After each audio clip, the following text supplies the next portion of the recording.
I'm Rick Hawk from Kichler Lighting. Give you a little background. I joined Kichler in 2007.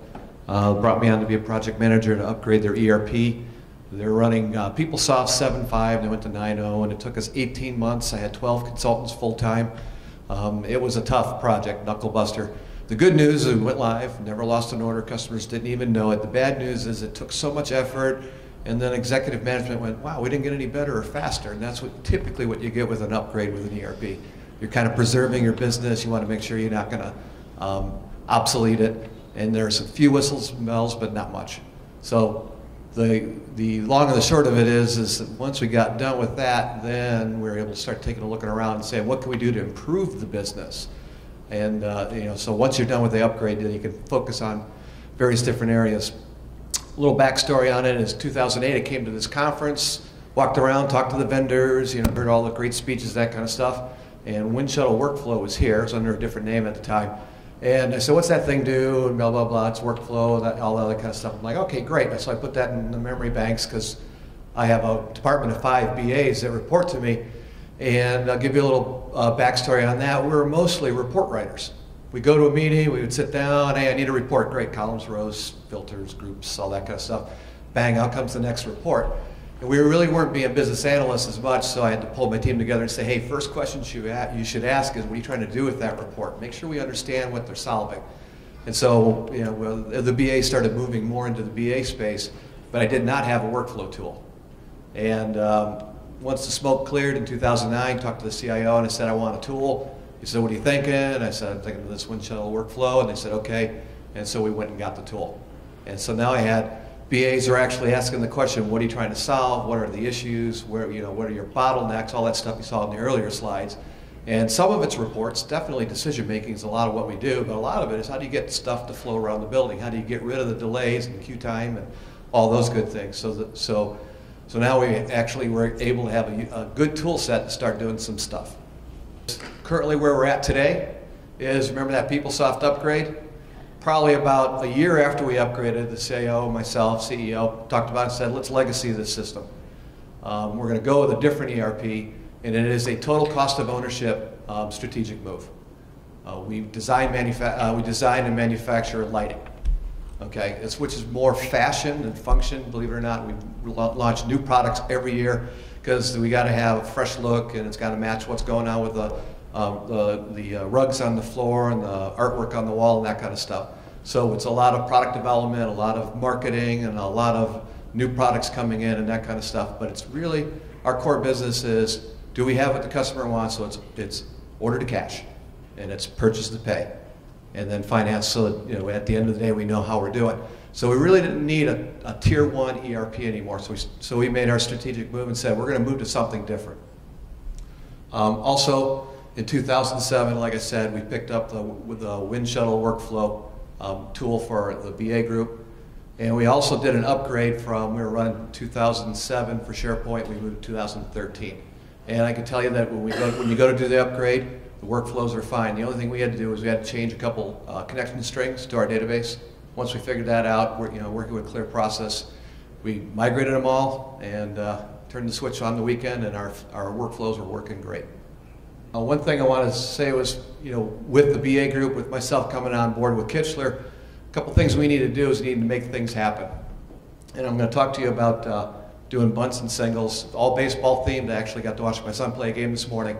With a tool like Winshuttle, you can get out there and you can solve something really quick. A lot of people sit back and look at it and go, that was neat. That's, what can you do next? And we ran into that story at Kichler. As soon as we got the first one done, we did the second one, we did the third one. We've got about 20 of them running now. And the long and the short story about here is you get a tool like that, don't solve the most complex thing first. Go for the easy ones. Like you're doing with your internal IT change control, perfect. Do that first. You learn the tool, you learn what your BAs can do, you learn how well they can model and how well they can figure out the solution. Plus, your first version of that workflow will not be the last. You'll modify it because you'll get feedback. And you'll say, that's great, can you handle this twist here? Sure we can. And so on and so on. And these workflows move, and they're so easy to change. But if you take a look at it and go after your bunts and singles, if you've had a chance to read the book or if you've seen the movie, which is Moneyball, it's all about on-base percentage. and slugging. So it's the last column over there, OP and S. Obviously you got to get some hits, but if you take a hit pitch or you get a walk and you're still on base, you're going to get a score. And so if you read this book, or you talk about the mid-market or small market baseball teams and how they're able to compete, they're able to do it because they stopped recruiting, looking for the big hitters, the superstars and that kind of stuff, and they started going after and signing players that had OPS. And the next thing you know, they're up against Yankees and that kind of stuff, and they're beating them. And they're beating them with like 25% of the salary. And they're like, okay, how does that work? Everybody's kind of scratching their head. A lot of teams obviously started to adopt that, and it's pretty neat. Same thing with Winshuttle workflow. You don't have to go out and get the big developers or write a core process in the middle of your ERP because it kind of feels right. You can get some bunts and singles with a product like this, solve business problems quick. And if you focus like we do, because a lot of our work is white collar, if you focus on the white collar automation, you're taking people that you're paying salary, wages, benefits, $100,000, $150,000 a year, you make them more efficient. What are they going to do with that extra time? These are your highly compensated knowledge workers, your engineers, your product managers, your marketing folks. And so you focus on that. That's where you're going to get some payback. They're going to have time to see the important stuff. They're going to have time to work on the strategic stuff and get away from the lower end transactions because it's flowing. One thing I did want to talk about is the value proposition for Winshuttle was really reasonable for us. We made our investment in 2010. Like I said, we've got about 20 workflows running today. Our payback on that was less than a year. The business analysts themselves is the key. I don't have developers working with the tool. If you can draw pictures, if you can facilitate a meeting, if you ask people, what do you do this, that, and another thing, you will have a workflow that works very fast with people that understand business. And the one thing we do is we follow the forms. So when we go around the building looking for what are we going to automate, look for the paper forms you have today. You got a bunch. Guarantee everybody has a bunch of them. And so you say, where's my bunts or where's my singles? Find your forms, look for a little bit of volume, not too much complexity, and you should be able to get one right away. Credit memo and the bill only. With Kichler, we do about 1,000 orders a day, and not every order is perfect. We may have charged a customer freight and they should not have received it. We may have shipped them the product with a wrong finish code, but because they're a distributor, they go, that's fine, I'll keep that one, but send me another one with brass or whatever it was that they needed. So we do about 5,000 credits a year. And the old process was paper, filled out, took 2 weeks for the document to go through the system. And when we say it took 2 weeks, that was a gut feel. You ask them, you're not 100% sure, because we really couldn't even track what was going on. We developed the form, we developed the workflow, we implemented it. I couldn't tell you what revision we're on now, but we implemented it rapidly. And we went from a 10-day, and that's working days, to 2 days, 48 hours, is what the credit memo process takes today. And when I say process capability, I'm talking 80%. So when you take a look at, if we started 20 credit memos today, 80% of them are done in 48 hours or less. You always have the exception, the flyer, you got to call someone up, they're on vacation, they don't come back. So when we look at where is our process centered or what's going on, we use an 80% rule. So of the credit memos started on Monday, 80% of them are done by end of day on Tuesday. What's neat about that is when the old process, the customer would call for the credit, and they get a hold of Rick Hawk, and then they call for the credit again, they go get a hold of John Smith 3 days later, and they go, I don't know where it is because it was paper. Believe it or not, we did a lot of double credits because they would ask twice. And the fact that the customer had to call again is not good for customer satisfaction. So getting a quick cycle time was probably one of the more important things. From the customer's point of view, they asked for the credit, they got the credit. One thing we're able to do with the credit memo for the first time is actually see how things were flowing. We found it interesting. You have the credit memo process, and you have the team lead would take a look at the credit memo and say, okay, everything's filled out right. Looks like they got the right attachments to it, based on, because it is a little bit subjective. Is there enough information on that credit memo to go ahead and grant it? We had 3 team leads. One of the team leads was performing their step significantly slower than the other 2. And the reason we could see that is for the first time, Winshuttle would show us the time that the task came to that person, how long it took before they looked at it, and how long it took before they got it done. And what was interesting is the other 2 team leads would take about 11 hours. to get their task done. Of course, they go home. So if you and again, we're looking at 80%. So if somebody came in at 4 o'clock, they didn't get to it, it'll be there in the morning. So that's why 11 hours, if it sounds kind of long, we're measuring calendar hours because we want to do it from the customer's point of view. The actual value added time when they open up the form, look at it and approve, it's about 11 seconds. Okay. Again, another thing with Winshuttle workflow, for the first time you'll see queue time versus value added time. The other resource was taking 30 hours. What was interesting in that is we took a look at it, we're trying to scratch our head going, maybe it's the most complicated customers or really complicated credits. Nope, it was all kind of the same. Maybe she gets like 3 times as much load. Nope, all about the same. What we found is on Tuesdays and Thursdays, she would sit down and approve her credits. Because in the paper system, that's what she did. But now that we had the electronic system, we can actually see to it and we go, hey, you know, should do them every day. And she goes, okay. And then her workflow flowed just as fast as the other two. So again, the neat thing about it is you'll get data like you've never seen before, give it to your business analyst, start tearing the data apart. You'll see, I've got a queue time here that makes no sense. Ask why 5 times, you get to a root cause, and suddenly the process starts to flow again. Some of the other things we do is credit card reconciliation. We do a pro card.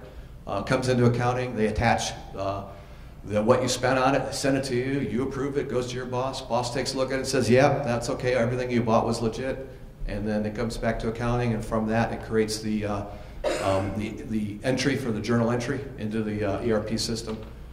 So we've got the complete audit trail of what was spent, it was approved, what accounting codes it's supposed to go against, and then a journal entry at the end. Time off requests for each department. The bigger the department, the more valuable this tool, especially like within IT, we implemented it first.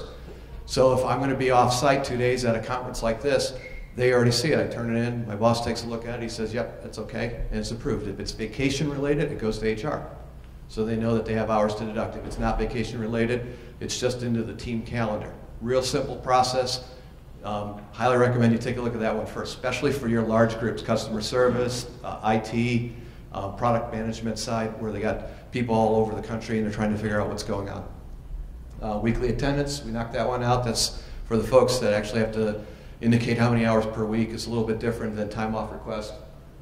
Tooling authorization, we have a process in place that actually goes a little bit farther than what we expected. It's just, again, like a PO, like the requisition, but this tooling authorization would then create a separate table for us of each individual asset that we own that's at our manufacturers overseas. And so when we are done with a product and we want to say, okay, we're done making this chandelier, then we're able to get our tooling with a list saying what's at each vendor and say we need these 5 pieces and these are the unique control numbers on those pieces of tooling. We're able to take those tools, witness their destruction, and so that we know next year it's not in someone else's catalog and they're actually making parts off of our tooling. And on occasion when we move product from one vendor to another, we know we've got all the right tools that we've already paid for. Event orders, we have a situation where if a order comes in that is significant to our forecast, within the same business day we want to say, oh, hold on, let's take a look at it. Should we ship it from a different DC? Is there any way we can talk to that customer and see if they'll take some of it right now and the rest of it on Thursday? So today that was a process that we were doing manually and with emails. So the emails would come out and then you make phone calls, talk to the buyer, talk to the customer, that type of stuff. Now we have a workflow that does that. We actually do about 20 events a day. So what we don't want is we don't want a big building project to wipe out 100 pieces when our normal demand is about 20 a month. It happens. So that gives us a chance to get in front of it and say, hey, is there anything we can do here before we put ourselves in a situation where we're going to stock out for the next 3 weeks until the next shipment comes in. So the question is, what's next? What are we doing at Kichler? We're getting ready to do P21 for our ERP. So we're going to go tight with the integration. PeopleSoft's a little bit batchy, a little bit older technology. Profit 21, the Epicor product, is a little bit more modern. So we're going to be able to do a lot more of transactions, new vendor add, new customer add, new item add. So every one of those that we're doing today, where we produce the output and then the fingers does the input in the ERP because it was too difficult, we're going to do a tighter integration with Epicor. Some of those are probably going to need a plug-in at the end. What's nice is working with Clear Process, we get to the point where we've got the workflow, the form, and the data, and we say, great, can you give me a plug-in because my header has to have this on it, and my lines have to have this on it, and here's all my columns. And gives me the ability to let my BAs be BAs And then if I need a little plug-in work, I can reach out to Clear Process to get the plug-in built. And then last piece is the workflows avoids a costly ERP customization. Working with Epicor, they do not have a purchase order for what we call a two-way match. I ordered it, I got the invoice, it's okay to pay. They expect you to receive, if it's a PO, whether it's a item for stock, or it's a repair item, or just an expense item, they expect you to have someone do a receipt transaction. So we're going to do the SharePoint, we're going to do the Winshuttle workflow PO form. That's what produces the binding document between us and the vendor for whatever it happens to be, such as tooling, those type of things. And then when the invoice comes in, we're going to have a second process where we say, I'm going to authorize payment on that. And it's going to inherit all the information from the PO that we created in Winshuttle. It's going to route it to the authority. If I have, through delegation of authority, allowed to spend up to $10,000 and the PO is 11, that's fine. First I approve it, then it's going to go to my boss.